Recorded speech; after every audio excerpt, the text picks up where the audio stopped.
આપ સર્વોને હેતપૂર્વક જય શ્રી સ્વામિનારાયણ। આજની સત્સંગ કથા વાર્તા નિજ મંદિર સાવરકુંડલા। આજની સત્સંગ કથા વાર્તામાં આપણે શ્રી યોગીની એકાદશીની કથા સાંભળશું। યુધિષ્ઠિર રાજા બોલ્યા કે હે મધુ નામના દૈત્યને મારનારા શ્રી કૃષ્ણ, મેં જેઠ માસના શુક્લ પક્ષની નિર્જળા એકાદશીનું મહાત્મ્ય સાંભળ્યું, પણ જેઠ મહિનાના કૃષ્ણ પક્ષને વિશે કયા નામની એકાદશી થાય છે તે મને કહો। ત્યારે ભગવાન શ્રી કૃષ્ણ બોલ્યા કે હે યુધિષ્ઠિર રાજા, હું વ્રતોમાં ઉત્તમ વ્રત તમારી આગળ કહું છું તે સાંભળો। જે એકાદશીનું વ્રત સર્વ પાપોનો ક્ષય કરનારું, ભોગ દેનારું અને મોક્ષ આપનારું છે।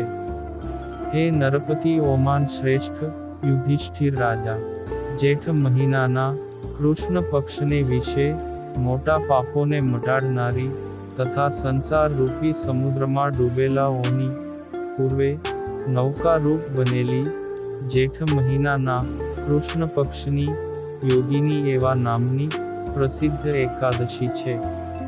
હે નરોના અધિપતિ, યોગીની એવે નામે પ્રસિદ્ધ એકાદશી ત્રણ જગતમાં સાર રૂપ થયેલી છે તે સાંભળો।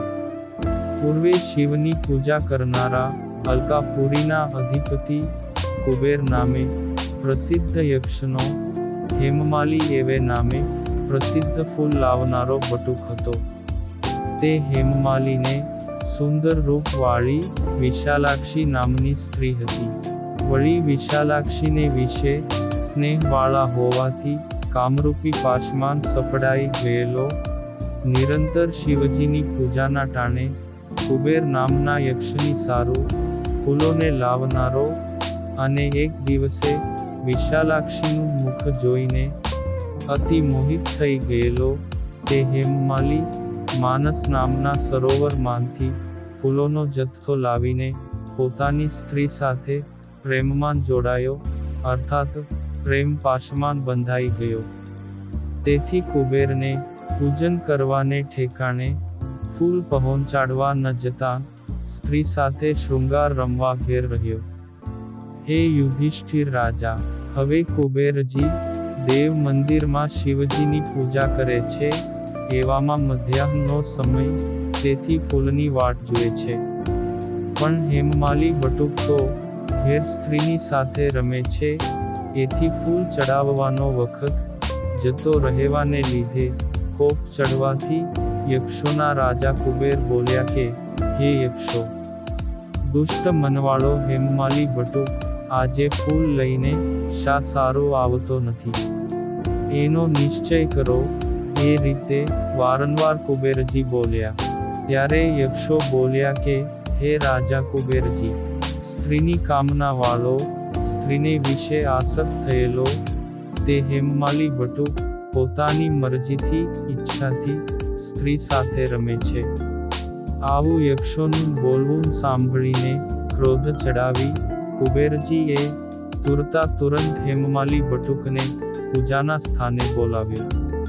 હવે એ હેમમાલી સ્ત્રીની સાથે ક્રીડા કરતો તો એવામાં યક્ષરાજ કુબેરનું ઉતાવળું આમંત્રણ જેવું આવ્યું કે તે જ વખતે તે હેમમાલી બટુક પણ વખતસર ફૂલ ન પહોંચાડી શક્યાની વાત યાદ આવવાને લીધે ભય પામવાથી આકુળ વ્યાકુળ નેત્રવાળો એકદમ ઊભો થઈ શિવાલયની અંદર જઈ નમસ્કાર કરીને કુબેરની આગળ ઊભો રહ્યો। તે વખતે તે હેમમાલીને જોવા માત્રમાં જ ક્રોધ આવવાથી લાલચોળ નેત્રવાળા કુબેર ક્રોધાવિષ્ટ થયા। પછી ક્રોધથી ભરેલા એવા અને જેના હોઠો ફરકે છે એવા કુબેરજી આ પ્રમાણે કહેવા લાગ્યા કે હે દુષ્ટ વર્તણૂકવાળા, તે આજે દેવોનું અપમાન કર્યું છે, એટલા માટે સદા સ્ત્રીની સાથે વિયોગ પામી કોઢિયો થઈ તથા તારા સ્થાનકેથી ભ્રષ્ટ થઈને અધમ સ્થાનકે જા। આવું કુબેરજીનું વચન સાંભળીને તે ઠેકાણેથી તે હેઠો પડ્યો અને કોઢ નીકળવાને લીધે દેહમાં પીડા થવાથી, મોટું દુઃખ થવાને લીધે દુઃખી થયો. એ રીતે શરીરે દુઃખી એવો તે હેમમાલી બટુક ભયંકર વનને વિશે જળ પણ પામતો નથી, તેમ ખાવાનું પણ પામતો નથી, તેમ દિવસે પણ સુખ પામતો નથી, તેમ રાત્રિના નિદ્રા પણ આવતી નથી. તેનું એ કારણ છે કે છાયામાં બેસે તો શરીરમાં પીડા થાય છે, અને તડકામાં બેસે તો પણ શરીરમાં અત્યંત પીડા થાય છે. એ રીતે દિવસ ને રાત્રિ, જો કે શરીરને વિશે પીડા થાય છે ખરી, તો પણ શંકરની પૂજા કરવાના પ્રતાપથી તેની સ્મરણ શક્તિનો નાશ થયો નથી. એ રીતે પાપથી પરાભવ પામેલો છે, તો પણ સ્મરણ શક્તિને લીધે પોતાના પૂર્વના કર્મને સંભાળતો વનની અંદર ફરતો હતો. ત્યાંથી પર્વતોમાં ઉત્તમ એવા હિમાચલ પર્વત તરફ ગયો. હે રાજા યુધિષ્ઠિર, તે પર્વતને વિશે જેનું આયુષ્ય બ્રહ્માના 7 દિવસ પર્યંતનું છે એવા તથા તપની ખાણરૂપ ઉત્તમ મુનિ માર્કંડેયને જોવાથી પાપકર્મ કરનારો તે હેમમાલી બટુક બ્રહ્માની સભાના સરખો તે મુનિનો આશ્રમ જોવાથી તેની અંદર જઈ દૂરથી તેના ચરણોમાં નમ્યો. એ રીતે તેને દૂરથી નમન કરતો જોવાને લીધે મુનિઓમાં ઉત્તમ એવા માર્કંડેય મુનિ તે હેમમાલી બટુકને કોઢવાળો જોવાથી પરોપકાર કરવાને માટે તે હેમમાલી બટુકને કહેવા લાગ્યા કે હે હેમમાલી બટુક, તુને શા કારણથી કોઢ નીકળ્યો છે, અને શા કારણથી તું અતિ નિંદવા યોગ્ય થયો છો, તે મને કહે. એ રીતે બુદ્ધિમાન એવા માર્કંડેય મુનિના પૂછવાથી તે હેમમાલી બટુક બોલ્યો કે હે મુનિ માર્કંડેય, હું હેમમાલી નામનો બટુક યક્ષોના રાજા કુબેરનો નોકર છું. પ્રતિ દિવસ દરરોજ શિવ પૂજન વખતે માનસ સરોવરમાંથી પુષ્પોનો જથ્થો લાવીને કુબેરને આપતો હતો. એક દિવસે સ્ત્રીનું સુખ ભોગવવા માન આસક્ત થયેલો હું કામ વ્યાપવાને લીધે આકુળ વ્યાકુળ ચિત્ત હોવાથી સેવાના વખતે ફૂલ પહોંચાડવાનું ભૂલી ગયો. તેથી હે મુનિ માર્કંડેય, ક્રોધ પામેલા એવા રાજાઓના રાજા કુબેરે મને શાપ આપ્યો.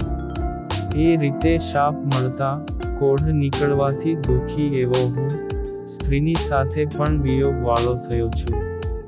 મારા સારા કર્મ વડે હું તમારી પાસે આવ્યો છું. હે મુનિઓમાં શ્રેષ્ઠ માર્કંડેય મુનિ, સારા અર્થાત દયાવાળા એવા પુરુષોનું ચિત્ત સ્વભાવથી જ પારકાઓનું ભલું કરવામાં સમર્થ હોય છે. એ રીતે હું આપને ભલું કરવામાં સમર્થ માનીને મેં પાપ કરેલ છે, માટે મને કનિક શિક્ષા કરો. ત્યારે માર્કંડેય મુનિ કહે છે કે તે જે રીતે અહીં મારી આગળ સાચે સાચું કહ્યું, પણ અસત્ય કહ્યું નથી, તેથી હું તને સુખ દેનારા વ્રતનો ઉપદેશ કરું છું, તે સાંભળ. જેઠ માસના કૃષ્ણ પક્ષને વિશે તું યોગીની એકાદશીનું વ્રત કર કે જેથી એ વ્રતના પુણ્યના પ્રભાવથી તું જરૂર કોઢથી છૂટીશ. એવી રીતનું મુનિનું વચન સાંભળીને તે હેમમાલી બટુક તે મુનિના પગમાં પૃથ્વી પર દંડની પેઠે પડ્યો. એટલે માર્કંડેય મુનિએ હાથ ઝાલીને ઉઠાડ્યો. તેથી તે અતિ હર્ષવાન થયો, અર્થાત બહુ રાજી થયો, અને માર્કંડેય મુનિના કહેવા પ્રમાણે ઉત્તમ વ્રત કર્યું. તેથી તે હેમમાલી બટુક આ એકાદશીના મહિમાથી દેવતાના સરખા રૂપવાળો થઈ તથા સ્ત્રીની સાથે સંયોગ સુખ પામીને ઉત્તમ સુખ ભોગવવા લાગ્યો. હે નરપતિઓમાં શ્રેષ્ઠ રાજા, આવા પ્રકારનું યોગીની એકાદશીનું વ્રત મેં તમને કહ્યું છે. વળી 88,000 બ્રાહ્મણોને જમાડવાથી જે ફળ પ્રાપ્ત થાય છે તે જ ફળ યોગીની એકાદશીનું વ્રત કરનારા પામે છે. આ યોગીની એકાદશી મોટા પાપનો નાશ કરનારી તથા મોટા પુણ્યના ફળને દેનારી છે. જેઠ મહિનાની કૃષ્ણ પક્ષની યોગીની નામની એકાદશી કહી. અને હે નૃપ, આ યોગીની એકાદશીનો પાઠ કરવાથી અને તેનું મહાત્મ્ય સાંભળવાથી 1000 ગાયો દીધાનું ફળ પ્રાપ્ત થાય છે. એ પ્રમાણે શ્રી બ્રહ્મવૈવર્ત પુરાણને વિશે જેઠ મહિનાના કૃષ્ણ પક્ષની યોગીની નામની એકાદશીનું મહાત્મ્ય સંપૂર્ણ. અને હવે પછીની કથા વાર્તા આપણે આગળના ભાગમાં સાંભળશું. અત્યારે આપ સર્વોને ભાવથી જય શ્રી સ્વામિનારાયણ.